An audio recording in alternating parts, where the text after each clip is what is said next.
Not saying it should. Right. Oh, there's a lot to talk about. Carole Malone's here. Jonathan List's also with us this morning. Right, where do you want to start, guys? There's so much to talk about, Carole. We just thought we'd talk about Labour's caving in to the train drivers. I'm glad that we've established a neutral frame. Well, exactly. You know, they've been in like and the junior doctors. Well, them as well, but this is the second lot. Yeah. So train drivers who we know are already on very high wages. They're on an average of 62 grand a year. They've now been given a 14% pay rise over the next 3 years, which is going to push their wages up to 70 grand a year. Now that's before overtime. Before overtime. So that's going to get them 100 grand a year. Generally, for a 4-day week. Now, the Tories' deal was that we're not going to give them 15%, but the Tories also said they had to compulsorily work Sundays.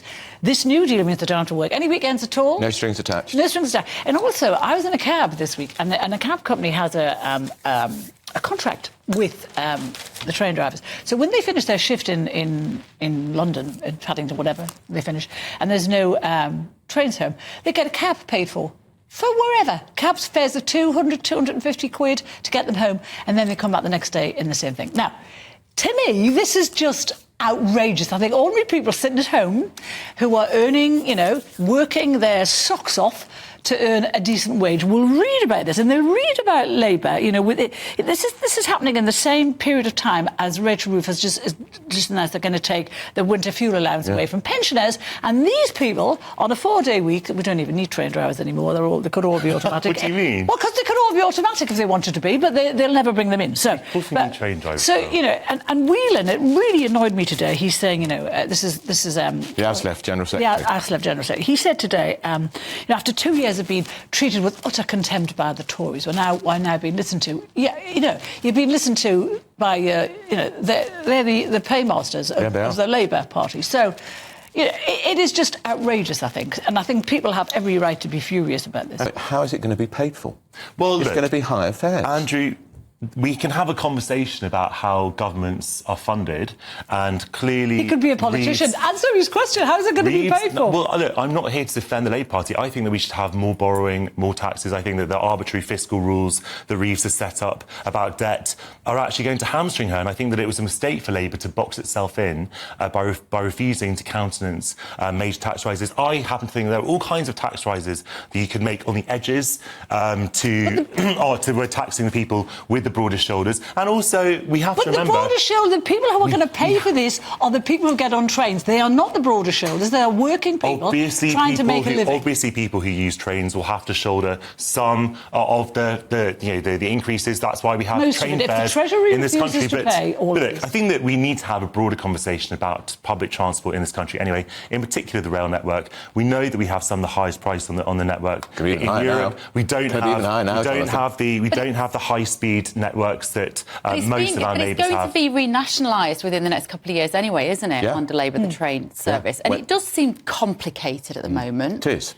Who owns the track compared to who employs the drivers, who owns the trains? I think it does need... And rail nationalisation is actually a really popular policy, and that's why I think that a lot of the people on the left are really happy about Labour's policy on that. But the idea that the trains network under British Rail, when it was nationalised, ran effectively, it was appalling. It was appalling. No one says that...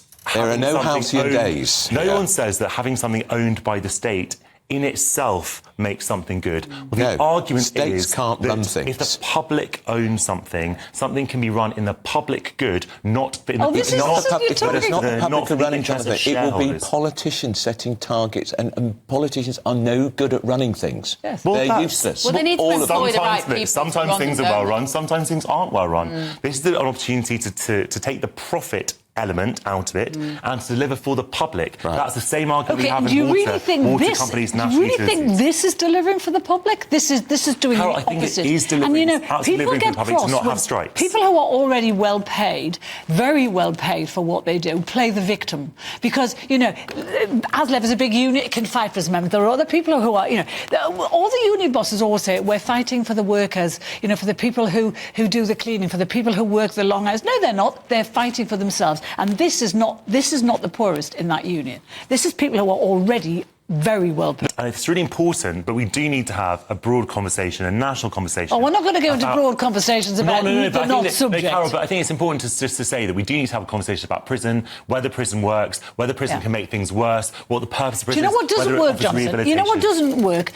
Letting someone who has 26 convictions for burglary, when he comes up in court for the 27th, you let him off again. That doesn't work, because clearly it doesn't work, because he's committed burglary 26 or 27 I couldn't agree more. The question is, what do we do with these people? You bang them up to get them off the street to protect people. But Andrew, the slight problem with that is that we've had hundreds of millions of pounds of cuts in the criminal justice system. 43% of all courts have been were closed under the last Conservative government. And they closed police numbers cut by No, you've got to. The Tories have built 2 prisons since 2020. They're in the process of building a 3rd. So what they closed, they have rebuilt. But the bottom line, that's not true. There's a tiny. That is true. It's a rebalancing. 2 it hasn't made up. Prisons have been built by the Tories. The 3rd is in process. But they did close 7. They might have, but they're rebuilding. They can only rebuild. But however, crime has to have a consequence, Johnson. You can't have decent, law-abiding people sitting at home watching robbers who do this habitually. And the figures on this are really quite shocking. It's saying that people who've got 21 previous convictions for a robbery can do it again, and they still go and get sent to jail. What I think is interesting, if you juxtapose with what happened in the courts this week, the 55-year-old carer woman, no criminal record, she's been sent to prison for 15 months because she put out a tweet, in terrible tweet, but she basically said, burn down the mosque with people in it. So she's been caught up in the draconian sentencing as part of the riot. She said she sent it in a moment of anger. She's never been in trouble with the police, and then she deleted it. And yet serial burglars, serial shoplifters are escaping any form of custodial sentence, which means they're free to carry on offending. I think that there is absolutely a conversation that we need to have about consistency, because things do need to be consistent. And but at the same time, you can also point to the people who appeared on the Zoom conversation about blocking the M25, who went to jail for 4 years. That was obviously completely preposterous as well. And then you have people who are found guilty of rape who get suspended sentences. Of course, there has to be a conversation about how we deal with having a go with cops, because they solve just 5% of crimes, which is terrible because they're not doing their job properly. But what is the point of solving any crime when you spend the time and money and effort to catch a criminal, they end up in court, and then the judge or the magistrates lets them off with a smack on the wrist? There's no point. Prison spaces. And I think we've got plenty of spaces for the people who were rioting last week. There's plenty of spaces for them. There's a guy who used to run the prisons, a guy called Sir Martin Neri, and he said clearly 3 or 4 years ago, prison, he said rehabilitation does not work. He said all these schemes that we have in prisons that are 6 months, 6 weeks, whatever they are, he said you cannot undo a lifetime of harm. And he said the only way it would ever work, he said prison does work. He said at least you get them off the streets and you get them out of the way of people who are going to get hurt by them. But he said the only way it would work was the kind of prison, the kind of scheme you're talking about, a prison that is run and is run properly. We know they're not run properly. We know everyone's smoking cannabis, or the prisoners, whatever. Gang violence in prison. Gang violence, all that going on. But that's in the ideal world, and we don't live in the ideal world. So for me, the most important thing is the victims of crime. They have to be protected, and they have to feel that justice has been done by them. I'm glad we're having a debate around this, though, because this research is saying that the benefits of sun exposure can outweigh the risks when you're living in gloomier parts of the UK, such as Scotland. So get out in the sun a bit. Yeah, look, I got terribly sunburnt last week, and I was in sort of quite a lot of pain for a day. So I was Did you fall asleep in the sun?